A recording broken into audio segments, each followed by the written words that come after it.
Good afternoon, it's March 26, 2026 that is, and I'm here to talk about a few things, mainly about fascia.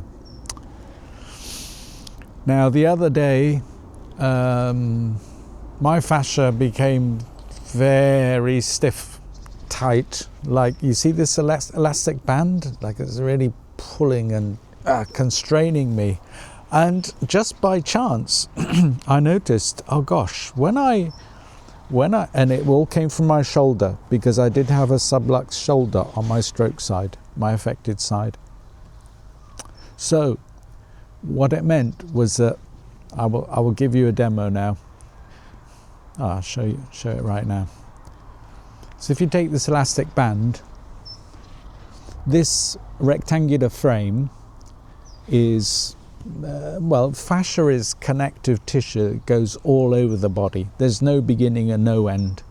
It's amazing stuff, and it's like a netting of connecting tissue which pulls us together and stops us from bits from falling off. I mean, I say that sort of loosely. Nothing's going to fall off, but just keeps the compactness. Well, guess what? When you've had a stroke, well, I have anyway, this is a person, this is me, these are my legs, these are my arms, that's my head. I wish I had a little hat, but I was going to look for one, but I forgot. So imagine my shoulder, affected shoulder, gets a little bit weak. What happens to this rectangular frame, which I call it an X-frame, but just imagine it's a rectangular frame, and what's happened to my shoulder? Subluxed a bit, got a bit weak. It is a bit weaker. The muscle tone is weaker. That square rectangle now becomes a triangle. And what happens to this leg, the affected leg? It struggles because it's so much harder. Now, you might think, okay, there's tension, yes, like this, all over, but it's equally distributed. It's balanced tension. And, you know, the thing is, as soon as I did this and kept it back and up and stretched, if you like, I noticed, wow, look, my leg's moving really loosely. Before, my leg was stuck as stuck can be, and it was really anything but smooth. Straightened my shoulder, the leg was swinging so much better. So that's the principle. And I used to have muscle spasms here so badly that I used to have to stretch very carefully this way and that way and stretch my frame. I called it my X-frame. My X-frame stretches. Now, I think I've explained about the frame, the frame for my fascial frame around my torso. Okay, but I thought a little bit more and thought the best way of stretching this shoulder up and out, this guy here, up and out a bit, is to do pandiculation. Now here's how it works. I've talked a little bit about pandiculation, and pandiculation is a thinking man's stretch, if you like. It's intelligent stretching. It's not really stretching.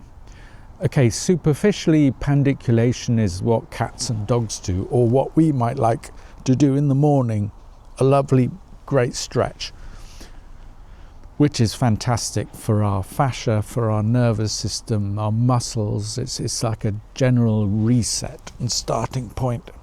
Now, a stretch is usually something a bit passive. Oh, I'm going to stretch, boom, that's it. We don't think much about it. But a pandiculation is a stretch that you really, with awareness.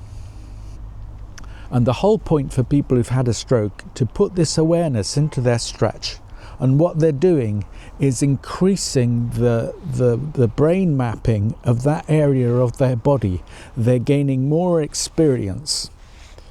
So let me give you a crude example of pandiculation, but I need to make it obvious to you, the viewer.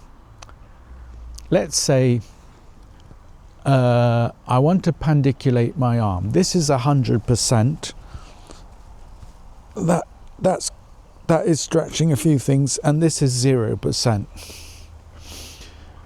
In a pandiculation exercise, I might say to myself, let's pandiculate 50%. Okay, that's pulling a little bit here, there, everywhere for me. Not for this side. This side will do it day and night. In my sleep it will do it. Actually, this one's more likely to do it in my sleep. So that's 50%. Let's say I want to go up to 75%. That's going to cost me a lot more energy and tension, and it's going to stretch my fascia. 75%. There we go. I want to back off to 60%. There we go. I want to back off to 30%. Ah, that's better. There we go. I want to really give it a bit of a challenge now. 80%, let's go for 90%.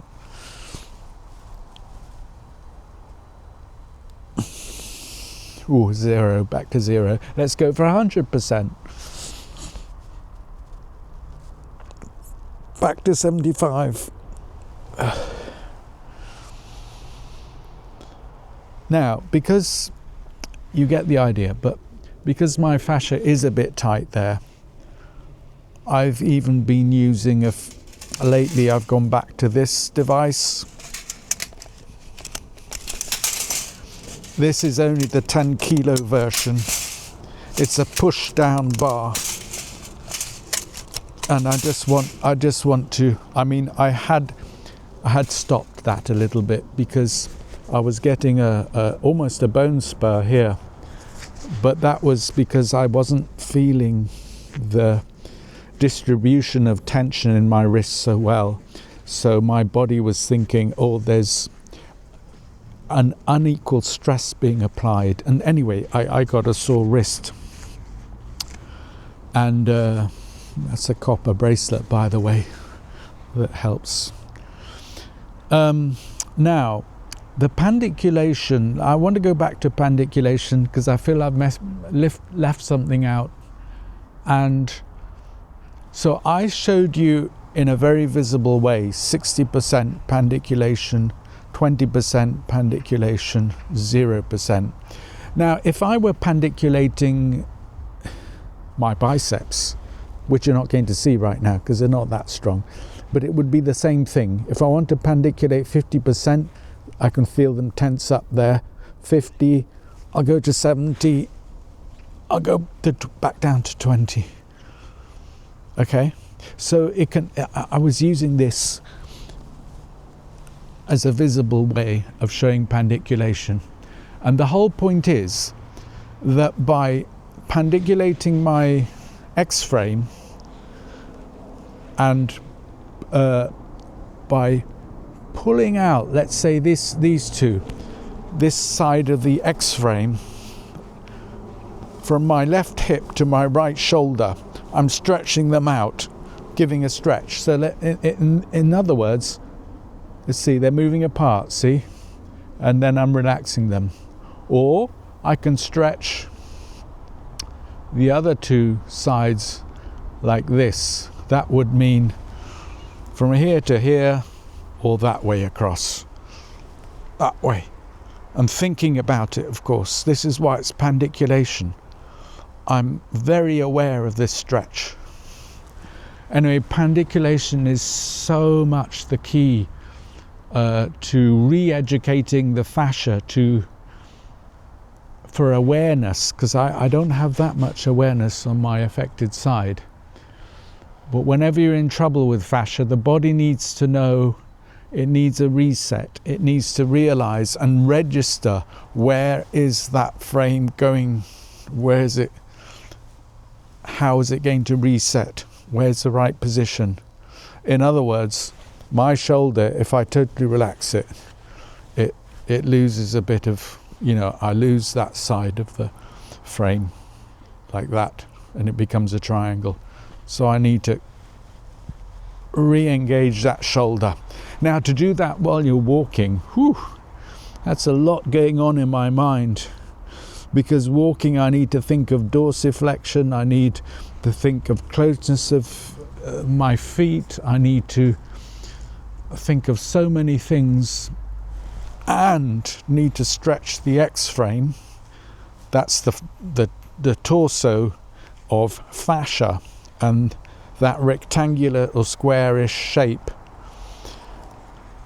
And thinking about all those things is you soon come to realize that the human brain is there for walking, basically.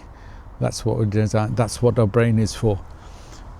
Now, how can some people walk in their sleep without even thinking about it? It's because everything has become automated. But once you run into trouble, like me, you have to, it's a bit like practicing the violin. I have to practice certain things, think about them a lot, do them slowly, consciously, with huge awareness. That way I can control the movement, make it very disciplined, and eventually automate it so that I can do it without thinking, which is what I really want to get on and do. Walk without looking at the ground, for example. I still look at the ground. Less, but I still look at the ground. So that's about the fascia. Now, another thing about fascia, just to finish off fascia, I bought one of these because my foot was pointing as I went to sleep. I kept noticing it would just keep pointing, sort of thing, keep going, and I call it equinus, because you're getting like a horse that walk on their pointed feet. Well, we don't want that to happen, and it does happen a lot after stroke, foot drop, etc. But guess what? If I strap my foot into this, it can't go into plantar flexion too much, because all these straps keep it into that position. So a bit of a bother to put it on at night, but actually nothing's a bother when you get used to it and you think. And I woke up, the 2 mornings I've put it on this week, I woke up the next morning and was walking with more ease straight away, straight after getting out of bed. So I thought, well, it's got its uses. Now, I don't have to wear it all the time, but just depends on the day. So that's called sort of like a splint, if you like. I'll leave the names of these things in the comments. So this is a nice little device. It's made out of foam. And so you can imagine that I can use it this side for my foot to massage the plantar fasciitis. That is still, again, we're talking about fascia, and if your foot is not quite in alignment in every single way, it can put tension on your plantar fasciitis. So that's a good, for as much as I can feel, I do. And do I enjoy it? No, I'm longing to enjoy movements and things, but I don't have enough sensitivity to enjoy. I imagine it's doing me good. But the really clever thing about this is using it upside down and putting my foot on here and giving my calf muscles a stretch that way, and then this way doesn't do that much, but I can definitely good to keep things moving. So as my foot is on this, that is giving, if I go this way, it's giving my calf muscles, my Achilles tendon, a stretch here. That's about the best I can do. I've got my wrist strap on. But so that's important, because otherwise that keeps getting tighter and tighter, and your poor foot goes flop into foot drop. And now I don't have anything quite as bad as foot drop, but my toes can easily catch the grass and I stumble. That happens every time I walk. That's why I keep looking at the ground. As soon as I take my mind off it, you know, there's that risk. I run that risk. And anyway, that's something I've got to look out for. So, you know, people think, oh, stroke, it's just about getting back your muscle movement and so forth. It's not. You're up against tight fascia. You're up against contracting joints. You're hopefully not contracting bones. So the most important thing is to put limbs through their range of motion as much as possible. Otherwise, the fascia and the tendons and ligaments, they all close up. And the reason is, if a lion half bit off my arm, I wouldn't want it dangling on the floor. I want it kept close and tight and compact, netting, if you like. So it's a connective tissue that keeps us in one piece. And it's like a big net that never ends all over our body. And guess what? Sulfur. Sulfur is a component of collagen. And my recent clip on sulfur, it was huge, because sulfur is the third most abundant element in our body. We've got calcium, phosphorus, number 3 sulfur. It's everywhere. Our connective tissue, our cartilage for the knee joints, very important. And I take MSM every day. MSM is a great delivery system to get the sulfur into where it's needed. Our endothelial layer in our arteries, they cannot repair without sulfur.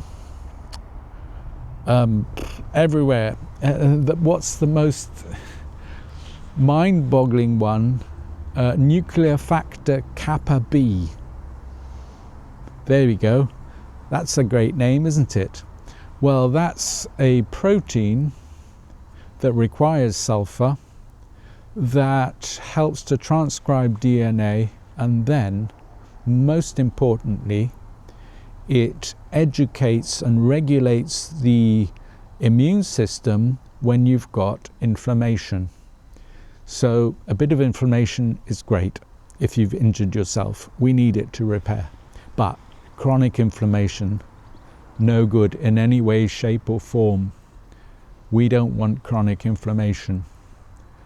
So if our immune system overreacts, you can watch the solar flare one where my immune system overreacted and my face went red for a month. Well, that's no fun, because the immune system is affected when you have a stroke.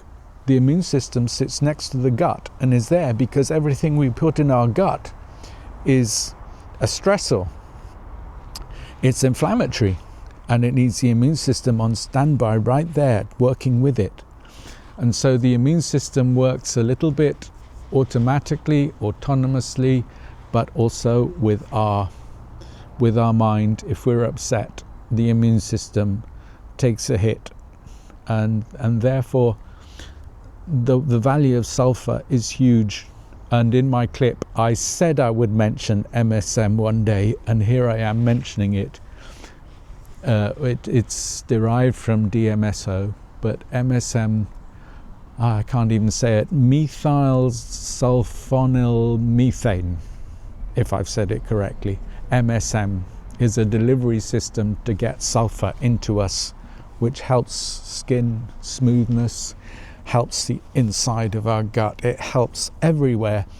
It basically heals you from the inside out. And I want to talk about magnesium again, because I did the clip almost a year ago on magnesium, not quite a year ago, but it was such a relevant clip, because we are so, our poor earth is not giving us the magnesium we require. Not enough, so I have to top it up, and I have a magnesium drink, gives me 160 milligrams of magnesium, another one in the evening, magnesium water. I then have 2 supplements, morning and evening, more or less, of magnesium glycinate.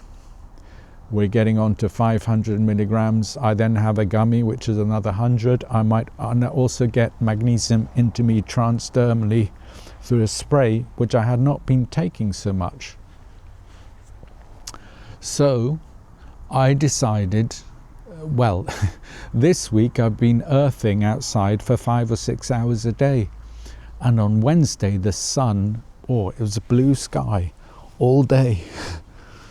Wonderful blue sky. Now, it just so happens that D-Minder, the app, a friend told me this, was saying you can make vitamin D out of the sun. In other words, the elevation of the sun is high enough, so you can make vitamin D in a few hours, it said. And I reckon, it's not a black and white thing. One day there isn't any, the next day it's full. The sun still hits the skin, and it's still to get transformed into vitamin D, it goes through a pathway, and every step of that pathway it consumes magnesium. So I was complaining to my Chinese doctor, my bowels got a bit dry. My metabolism, I could feel that it had slowed right down, and I was, what's going on? Am I becoming diabetic or something? Because that's another danger people face after stroke. Well, I think about these things even when I'm brushing my teeth. And I thought, wow, the tummy is going slow.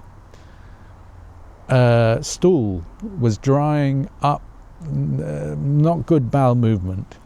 And then boom, the penny dropped, and I thought, spring is coming. We go through, that's why my fascia is all stiff and everything. And the demands on the body, I need more magnesium. That's what I need, because magnesium helps to draw water into the bowel, helps the motility, the gut movement.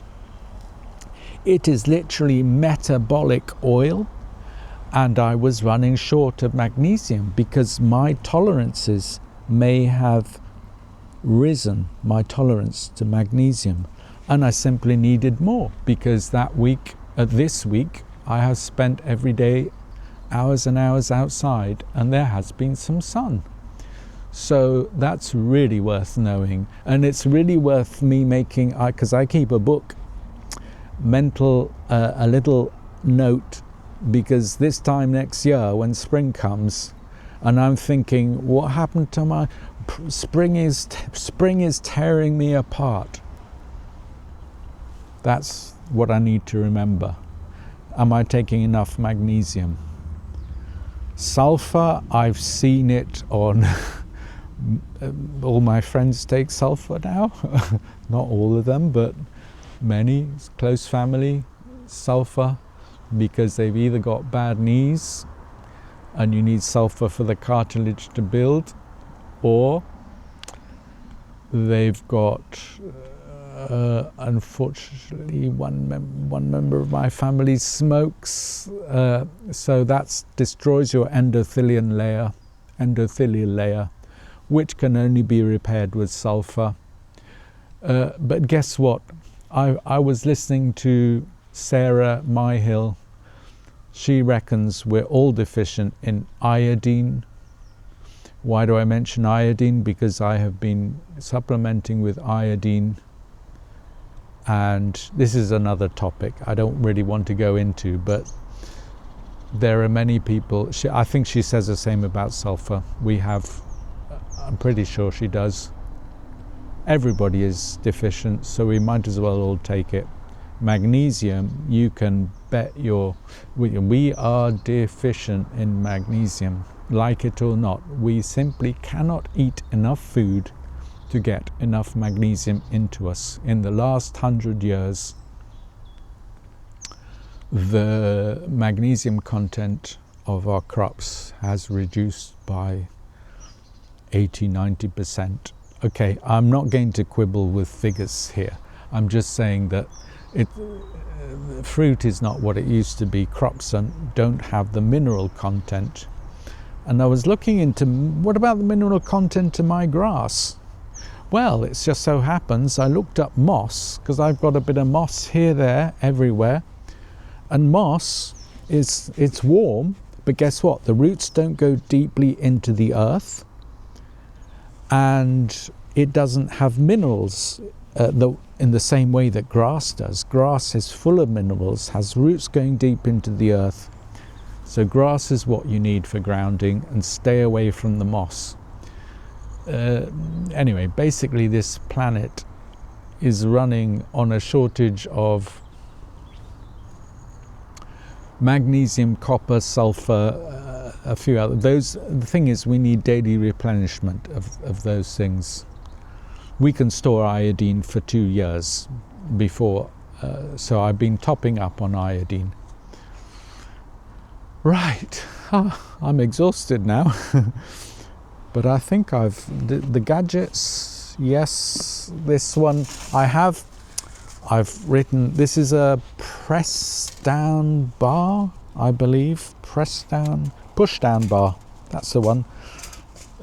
I've written 10 kilos on it, but I've also got the 20 kilo version.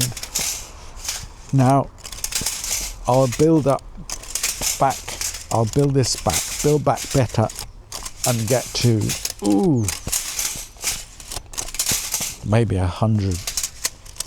But it's time to move up to the 20 kilo one after I'm settled with this. Okay, lots of little topics today. The main one being fascia. It's a band, a rubber band around our bodies. People don't know about fascia. It's that white bit when you cut open a chicken or some poor beast that you're going to have for lunch, and stretching it out. There, stretching my shoulder out, or maybe going to the other diagonal. But telling the body is more important, where the fascia should be and where the limits. And when you've had a stroke, you need to educate your body about, I have to do this a lot. Where is my face? I have to tell my hand. Now that I can feel a bit, I do this a little bit every day, because I don't know where things are. I thought, yeah, I look normal. On this side, you're kidding me? I know every blade of hair, I can feel where it is. On this side, I can feel vibrations, mostly. Everything is a vibration, but I can feel something's pushing my face in here. So there's a lot you can't see. When somebody's had a stroke, you won't be able to see what's happening inside that person, but they will know. They will know they're not normal. And that there's a lot of courage to live through, on a long-term basis, to live through such a condition, and to have the hope and the faith that you will get better. And of course, if you have that extra special faith in the Lord our Creator, which I certainly do, then things fall into place a lot faster. Anyway, peace to everyone, peace and coherence. See you next time.